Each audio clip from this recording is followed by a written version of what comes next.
Om Namo Venkatesaya. Welcome to my YouTube channel. నా పేరు తనేష్ నరసింహ. నా ఫోన్ నెంబర్ వచ్చి 8712190468. ఈనాటి కార్యక్రమంలో ఈ 2024 మే 1వ తారీఖున గురుడు మేషరాశి నుంచి వృషభ రాశిలోకి మారి సంచారం చేస్తున్నాడు. ఈ గురుడు వృషభ రాశిలోకి సువర్ణమూర్తిగా ప్రవేశించి సంచారం చేస్తున్నాడు. మీనరాశికి ద్వితీయ క్షేత్రము మేషరాశిని వదిలిపెట్టి తృతీయ క్షేత్రంగా చెప్పినటువంటి వృషభ రాశిలోకి మారుతున్నాడు. ఈ వృషభ రాశిలోకి మారేటువంటి గురుడు వల్ల మీనరాశి వారికి సువర్ణమూర్తిగా సంచారం చేసేటువంటి గురుడు ద్వారా ఎటువంటి ఫలితాలు పొందబోతున్నారు అనే పరిశీలన కనుక చేస్తే, ఈ వృషభ రాశిలోకి ప్రవేశించిన గురుడు వల్ల మీనరాశి వారి జీవితంలో ఎన్నో రకాల సవాళ్ళని ఎదుర్కోవాల్సిన పరిస్థితి గోచరిస్తూ ఉంటుంది. ప్రతినిత్యం కూడా ఏదో ఒక సవాలు, అంటే చాలా స్పోర్టివ్గా ఉండాలి, యాక్టివ్గా ఉండాలి. అలాగే కొన్ని రకాల అడ్డంకుల కారణంగా వ్యాపార వ్యవహారాలు అంతంత మాత్రంగా ఉండే అవకాశం కనపడుతోంది. అంటే ఏదో ఒక తెలియని సమస్య మమ్మల్ని పట్టి వేధించే అవకాశాలు లేకపోలేదు. మీనరాశికి ఏలినాటి శని ప్రారంభమైంది, ఏలినాటి శని నడుస్తోంది. కుంభంలో శని ఉన్నాడు, జన్మంలో రాహు ఉన్నాడు. గురుడు కూడా సువర్ణమూర్తిగా 3వ ఇంట ప్రవేశించి వృషభరాశి సంచారం చేస్తూ ఉన్న అడ్డంకులు, సమస్యలు, ఇబ్బందులే ఈ మీనరాశి వారికి ఎక్కువగా కలగబోతున్నాయి అని చెప్పక తప్పని పరిస్థితి. ఏది ఏమైనా జాగ్రత్తగా ఉండాలి. ఆర్థిక పరంగా ఎంతో కొంత ధన నష్టం జరిగే అవకాశం ఉన్న కారణంగా మీకు ఈ సమయం మరీ అంత అనుకూలం కాదు అని చెప్పుకోవాలి. ఈ గురుడు ఈ యొక్క వృషభ రాశిలో సంచారం చేసే సమయం కాబట్టి ఆర్థికంగా ఎటువంటి నష్టము కలగకుండా జాగ్రత్తలు కూడా పాటించాలి.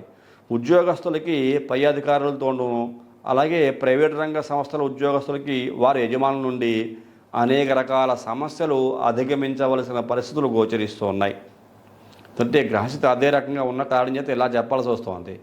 కాబట్టి జాగ్రత్తగా ఉండాలి. ఉద్యోగస్తులైనా, ప్రైవేట్ రంగమైనా, గవర్నమెంట్ ఉద్యోగస్తులైనా, హైర్ అఫీషియల్స్ వల్ల, యజమానుల వల్ల ఎటు సమస్యలు రాకుండా మీరు జాగ్రత్తగా ఉండడమే బెటరు. అలాగే తృతీయ స్థానానికి కారకులైన తోబుట్టువులు మరియు స్నేహితులతో సత్సంబంధాలను కృషి చేసి స్థిరపరచుకోవలసి వస్తుంది 3వ ఇంట.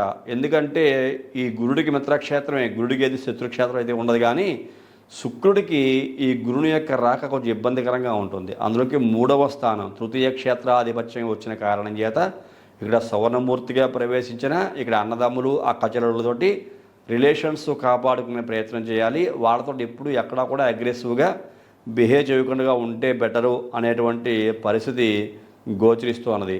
ఆరోగ్య విషయాలలో మాత్రం చాలా కేర్ఫుల్గా ఉండాలి. ఆధ్యాత్మిక పరమైన విషయాలలో మీ వంతు సహాయాన్ని అందిస్తారు. హెల్త్ విషయంలో చాలా కేర్ఫుల్గా ఉంటే చాలా మంచిది. దాన ధర్మాలు చేసేటటువంటి అవకాశం మీకు వస్తుంది. ఆధ్యాత్మిక విషయమైన దూర ప్రాంతాలకు కూడా వెళ్ళి యాత్రలు చేసే అవకాశం కనబడుతోంది. ఏదైనా తీర్థయాత్రలకు వెళదాము, దూర ప్రాంతాల్లో ఉండేటువంటి గుళ్ళు గోపురాలు చూసి వద్దాము అనేటువంటి ప్రయత్నం చేస్తారు.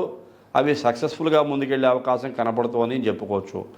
ఓవరాల్గా మీనరాశి వారికి ఈ సంవత్సరం అంతా కూడా తృతీయ స్థానమునందు సువర్ణమూర్తిగా గురుడు సంచారం చేస్తూ ఉన్న సామాన్యమైన ఫలితాలు ఇస్తున్న కారణం చేత ఇక్కడ విద్యార్థులైన, ఉద్యోగస్తులైన, వివాహం చేసుకోవాల్సినటువంటి వ్యక్తులైనా సరే ఎవరైనా కేర్ఫుల్గా ఉండటం బెటరు. కాకపోతే వివాహాలు చేసుకోబోయేటువంటి వ్యక్తులకి సక్సెస్ రేట్ ఎక్కువగా ఉంటుంది, వివాహాలు జరుగుతాయి. ఎందువల్ల అంటే ఈ గురుడు మీనరాశినాథులైన గురుడు 3వ ఇంట సంచారం చేస్తున్నా మీకు సప్తమ కేంద్ర స్థానంగా చెప్పినటువంటి కన్యారాశిని చూస్తూ ఉంటాడు పంచమ దృష్టితోటి. సువర్ణమూర్తిగా ప్రవేశించిన గురుడు ఈ యొక్క పంచమ దృష్టితోటి కన్యారాశిని చూస్తున్న కారణం చేత ఈ మీనరాశికి సప్తమ కేంద్రాధిపత్య స్థానం అయిన కారణం చేత ఈ గురుడు యొక్క శుభదృష్టి కూడా ఉన్న కారణం చేత వివాహాలు జరుగుతాయి. అలాగే సత్సంతాన భాగ్యం కూడా పొందే అవకాశం కలుగుతుంది. వివాహం కాని స్త్రీ పురుషులు ప్రయత్నాలు చేస్తే ఖచ్చితంగా వివాహాలు జరిగే అవకాశమే ఉంది అని చెప్పుకోవచ్చు. ఇంకా అనేక రకాల భోగభాగ్యాలు, లాభస్థానాన్ని కూడా చూస్తున్నాడు. ఈ యొక్క మకర రాశి నీచ స్థానాన్ని ఈ గురుడు సువర్ణమూర్తిగా తృతీయ స్థానముందు వృషభ రాశిలో ప్రవేశించి ఇక్కడ మీకు మీనరాశికి లాభస్థానమైన గురుడికి నీచ స్థానమైన కారణం చేత మీకు రావలసిన బాకీలు కానీ, రావలసిన లాభాలు కానీ పరిపూర్ణంగా పొందలేరు.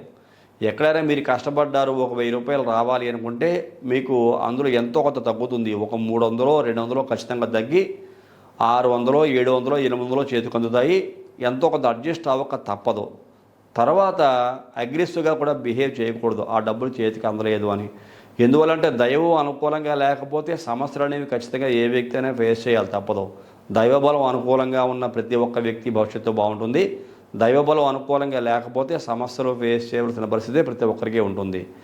ఏదేమైనా ఒక 2 సంవత్సరాల కాలం పాటు ఈ గురుబలం పూర్తిగా పొందలేని కారణం చేత ఈ యొక్క మీనరాశి వారు జాగ్రత్తగానే ఉండాలి. గురుడు ఎప్పుడైతే కర్కాటక రాశిలోకి పంచమ స్థానంలోకి ఉచ్చక్షేత్రంలోకి ప్రవేశిస్తాడో అప్పుడు బాగుంటుంది. అప్పుడు జన్మశని ప్రారంభమవుతుంది మీనరాశి వారికి.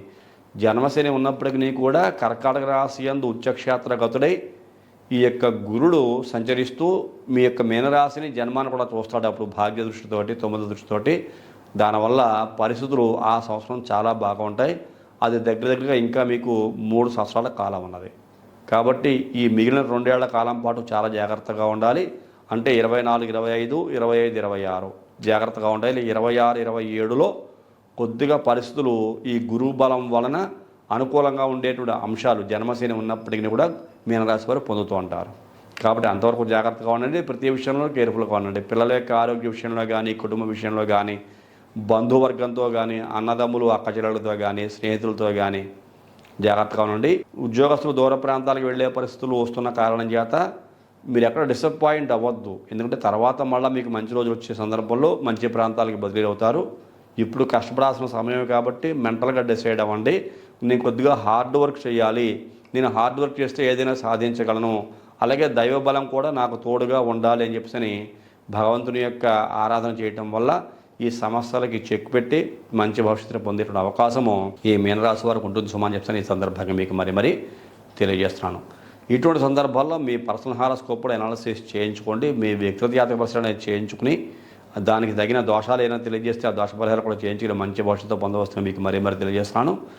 మీరు ఎవరైనా మీ జాతక పరిశీలన నా ద్వారా చేయించుకోవాలనుకుంటే ఈ కింద క్లాంట్ నెంబర్కి ఫోన్ చేయండి. దానికి తగిన వివరాలు కూడా పంపించండి. తగిన రుసుము కూడా చెల్లించే పరిశీలన చేయించుకుని మంచి భవిష్యత్తు పొందవస్తుందని మీకు మరొకసారి తెలియజేస్తూ ఈ కార్యక్రమం చూసిన ప్రతి ఒక్కరూ లైక్ చేయండి, షేర్ చేయండి, సబ్స్క్రైబ్ చేయండి. సబ్స్క్రైబ్ చేసిన పక్కన ఉన్నటువంటి బెల్ ఐకాన్ మాత్రం ప్రెస్ చేయడం మర్చిపోకండి. అలా బెల్ ఐకాన్ ప్రెస్ చేయడం వల్ల నేను అప్లోడ్ చేయబోయే ప్రతి ఒక్క వీడియో మీకు ఇంటిమేట్ చేయబడుతుంది. మీరు యూట్యూబ్లోకి వెళ్ళి షేర్ చేయాల్సిన అవసరం లేకుండా. తదుపరి వచ్చే కార్యక్రమంలో మరిన్ని ఆసక్తికర విషయాలు తెలియజేసుకుందాం. అంతవరకు సెలవు. నమస్కారం.